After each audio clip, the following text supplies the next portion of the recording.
새로운 도약을 꿈꿉니다. 기사회생TV 김민수 변호사입니다. 부모님이나 배우자가 빚을 남기고 돌아가시게 되면 보통 상속인들은 상속포기라는 걸 많이 하는데요. 그런데 상속포기는 1순위 상속인들이 하더라도 그 다음 순위로 상속이 계속 넘어가서 결국에는 모든 상속인이 다 포기를 해야만 빚에서 완전 벗어날 수가 있다는 문제점이 있습니다. 만약에 포기 과정에서 누구를 놓치기라도 하면 주위 친척들한테 원치 않는 피해를 줄 수도 있어요. 그래서 실무에서는 대개 1순위 공동상속인 중에 한 명이 한정 승인을 하고 나머지 공동상속인은 상속 포기를 하는 식으로 해서 1순위 상속인 선에서 상속을 정리하는데요. 그런데 문제는 한정 승인은 이걸 한 상속인이 상속재산에 대한 청산 절차라는 걸 거쳐줘야 됩니다. 그런데 혹시라도 돌아가신 분 명의로 부동산이라도 있고 그러면은 이거 정리하는 게 생각보다 많이 까다로워요. 특히 부동산이 공동 명의로 되어 있거나 압류 잡힌 게 있고 그러면은 그게 아무리 재산 가치가 없다 하더라도요. 그래서 이럴 때 하는 게 바로 상속재산 파산이라는 겁니다. 이걸 하게 되면 법원에서 알아서 모든 재산을 정리하고 남는 게 있으면 채권자들한테 다 나눠줍니다. 그런데 최근에 서울회생법원에서 이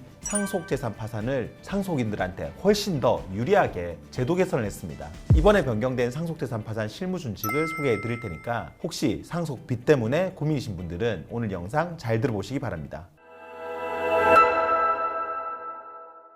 상속재산 파산 사건과 관련해서 변경된 내용을 말씀을 드리면 먼저 첫 번째로 제출 서류가 확 줄었습니다. 과거에는 상속재산 파산에서도 일반 개인 파산 사건에서 요구하는 서류를 다 내라고 했어요. 상속재산 파산은 면책이라는 게 없고 돌아가신 분의 재산, 빚 이것만 정리하면 되는 건데 다른 파산 사건이랑 똑같이 면책 서류까지 다 내라고 하니까 돌아가신 분 대신해가지고 서류를 떼야 되는 상속인 입장에서는 이게 여간 불편한 게 아니었습니다. 그런데 이번에 한정승인 결정문이랑 사망진단서 그리고 상속인들이 구청에서 발급할 수 있는 돌아가신 분의 등초본, 가족관계 증명서 그리고 이제 안심상속 원스톱 서비스 자료 그리고 마지막으로 은행에서 발급해주는 상속인 금융거래 조회 시스템 자료만 내면 서류 준비가 다 끝나게 바뀌었습니다. 두 번째는 돌아가신 분 명의로 된 임차 보증금 처리 기준이 명확하게 마련이 됐습니다. 임차 보증금 같은 경우는 개인 파산에서도 소액 임차인 최우선 변제금 그 금액만큼은 재산에서 다 빼주거든요. 그런데 이게 돌아가신 분의 경우는 어떻게 되느냐? 이게 그동안 문제였는데 이번에 상속재산 파산에서도 망인과 같이 살던 직계가족, 배우자 또는 사실혼 배우자가 있으면 이분들께는 최우선 변제금 금액에 해당되는 만큼은 다 보장을 해주고 나머지 남는 것만 채권자들한테 나눠주는 걸로 확실하게 정리가 되었습니다. 그러니까 만약에 돌아가신 분 명의로 전세나 월세 보증금이 있는 분들은 상속재산 파산을 하게 되면 설사 망인의 다른 빚이 있더라도 최우선 변제금 그 액수만큼은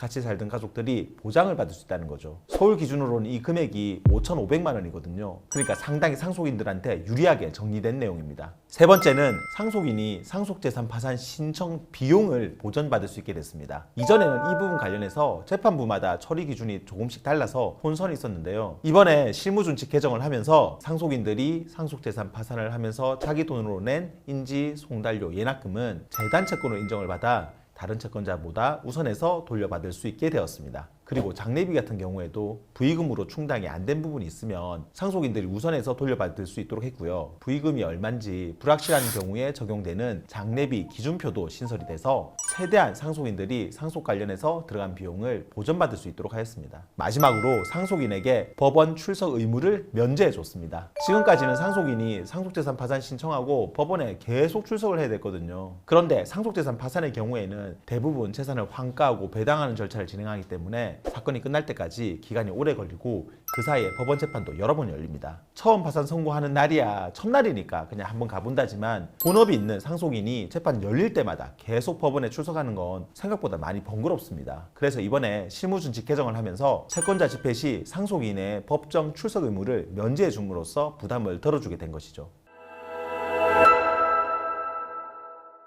이렇게 새로 생긴 상속재산 파산 실무준칙을 통해서 앞으로 상속인들이 최대한 이 제도를 편리하게 이용할 수 있게 되었는데요. 이 준칙은 2022년 12월 1일부터 서울회생법원에서 시행을 하고 있고 2023년 현재는 수원 그리고 부산회생법원도 동일한 내용으로 시행하고 있습니다. 아직 다른 법원에 이런 준칙이 없다 하더라도 상속재산 파산이 이런 식으로 진행되는 게 전반적인 추세라고 보시면 될 겁니다. 그러니까 혹시 다른 지역에 계신 분들도 상속 빚 때문에 고민이시라면 상속재산 파산을 좀 더 적극적으로 고려해 보실 것을 추천드립니다. 오늘 영상 도움되었다면 구독과 좋아요 그리고 알림 설정 부탁드리고요. 추가로 궁금한 점 있으면 아래 댓글이나 법무법인 김앤파트너스로 전화 주시면 친절히 답변 드리겠습니다. 다음에도 더 좋은 주제로 찾아뵙겠습니다. 감사합니다.